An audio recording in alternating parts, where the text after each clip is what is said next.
whenever we hold on to something, if you're my anxiety, will my anxiety get better? Which means that you're holding on to anxiety. It's yours.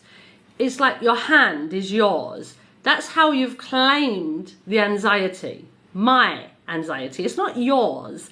It's just passing by. It's just having a moment. You're just experiencing this moment with it. But it's not yours to hold on to. And the more you hold on to it, the more you will experience anxiety. When you let go of it as not being yours, you will get better. It's just simply something that you're experiencing at this moment, but it's not yours. Hope you get the difference. Be like water and let it flow. Exactly. I'm experiencing anxiety. I experience anxiety, but I have anxiety, or my anxiety is like, oh, it's mine now. I love you, anxiety. Ooh, anxiety. You don't love it, but there's a lot of attention going into it. So the more you release yourself from that, the quicker it will leave you.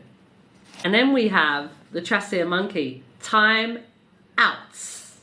Time outs. This is like, time out for me, it's like take a breath, regroup, have that moment to take a breath, have that moment to relax, to get out of stress, to get out of worry, to get out of the what ifs, to get out of the future. Because when we experience anxiety, it's generally because we're focused on the future and we don't know what's going to happen in the future. But essentially, we do kind of know to a certain degree, because we know what we're creating. So if we're focused on this particular thing, then what we're bringing into our world is this particular thing. So time out is, if your anxiety is not, well, you have been focused on anxiety because you've been experiencing it. But time out is find that calm, find that peace. Go into nature and hug trees and bring yourself to a place that feels calming and relaxing and detoxing. I always think of time out as what they use in basketball, where it's like there's only a couple of seconds left on the clock and they have to have a moment where they get their breath and they have this little talk with each other. Right, we're going to do this and we're going to do this and you're going to get this and you're going to get that. And it's like this idea of arranging what's going to happen within those next moments. And that's part of it as well. You can focus on the next moments and feel what you want to feel within those next moments. What you feel within those next moments is then creating what you will feel as you walk forward. So that time out is really important. We have the barracuda, intuitively observant. That's really nice. The barracuda is about, for me it's a fish. It is a fish, not for me, for everybody. It is a fish. Barracuda is a fish. A fish is about, it's about creating, really, fertilization. So what is it that you're fertilizing? What is it that you're bringing into your world? Again, with the time out, it gives you a moment to focus on what is it that you're bringing into your world. Intuitively observant is a similar message. It's about being observant of yourself. And when you start feeling yourself, short, shallow breaths, or pay attention to yourself, when you experience anxiety, you're likely to be taking short, shallow breaths. So when you're aware that you're taking the short, shallow breaths, make them deeper, longer, deeper and longer, so that you're intuitively bringing yourself back to this calm place. Intuitively observant is paying attention to, within this message, is paying attention to yourself, because we are talking about anxiety. Paying attention to yourself, and when you notice that there's triggers around, again, long, deep breaths. Bring yourself back to that calm place. Count to 10. Whatever it is that allows you to, allows you to find that peace inside of you, because that peace is there. It is there. You've been connecting to the anxiety, but that doesn't mean that the peace is not there. If you can connect to anxiety, there is also peace, because they're kind of like the contrary of each other, no? Anxiety is a very stressed emotion. Peace is the opposite of that. Create. That's what I've been saying from the beginning. What is it that you are creating? The way that you speak to yourself will definitely make a difference to what you're creating. The way that you're focused on your future will definitely make a difference to what you're creating. Your question was, will my anxiety get better? Your belief system at this moment does not support your anxiety getting better. And the reason it doesn't support it is because you don't believe that it will get better. By asking the question, your belief system is saying, I'm always going to have this. When is it going to go? Why am I still experiencing this? I really don't like this anxiety. I don't want to be experiencing this anxiety, but I keep experiencing it. I really want it to go, but I still keep experiencing it. I do everything I can to make it go, but I'm still experiencing it. This is whole focus on anxiety rather than peace, calm, tranquility, creating what it is that you actually want. You want to experience peace, be that peace so that you can bring it into your world.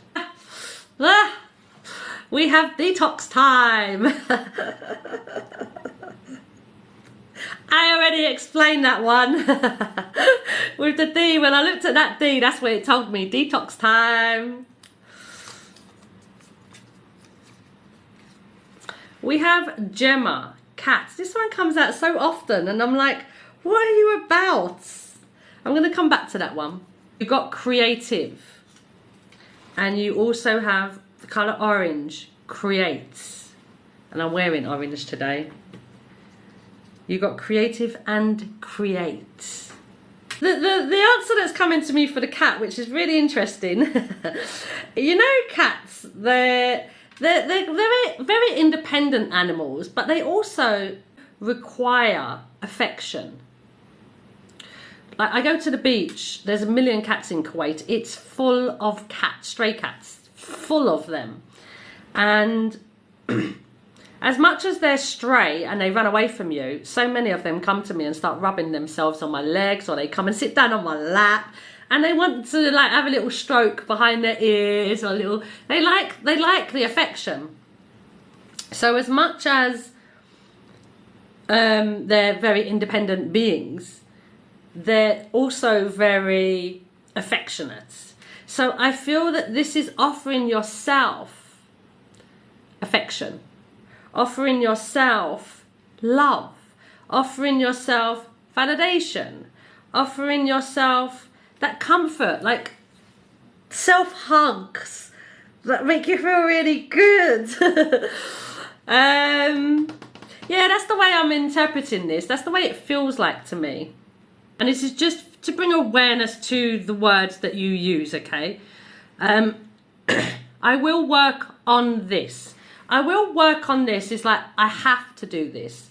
It's also a future way of thinking. And future for you is a difficult place, because future for you is an anxious place. It's what creates your anxiety. That's where anxiety comes from, future. So I will work on this. Has the potential to create anxiety in you.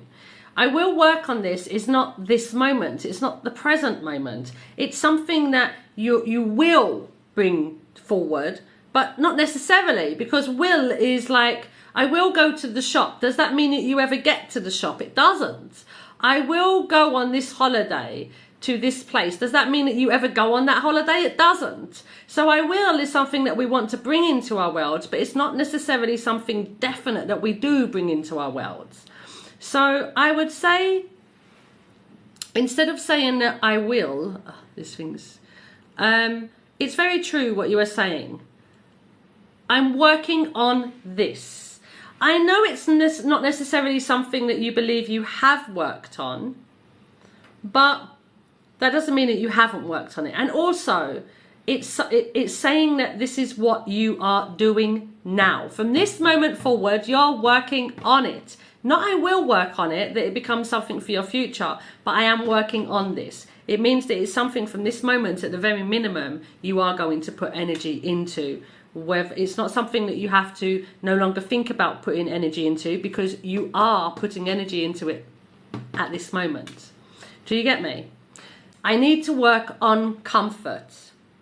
I need to work on comfort is telling yourself, it's a lack place. To need something is that there is a lack of it at this moment. When we focus on something that we're lacking, it doesn't promote us or motivate us to put energy necessarily into that, especially when we're resistant to it, and you are resistant to comforting yourself, otherwise it's something you would do naturally. So there is this reluctance to comfort yourself. So I need to work on comfort means that now this is something you're forcing yourself to do, which doesn't feel good. When we force ourselves to do something, when somebody forces us to do something, it's like, just leave me alone, just leave me alone. Stop irritating me, just leave me alone. It doesn't feel good. So I get to comfort myself. I enjoy comforting myself. I love comforting myself. I get so much pleasure from comforting myself. The idea of comforting myself feels so good. It makes me feel so peaceful. I feel so loved. I feel so much joy. I feel happy. Whatever it is, the feeling of it, but it's definitely not a need then. It's a wanting. It's an enjoyment. It's a vibe that comes from your comforting of self that isn't a need. It's an enjoyment.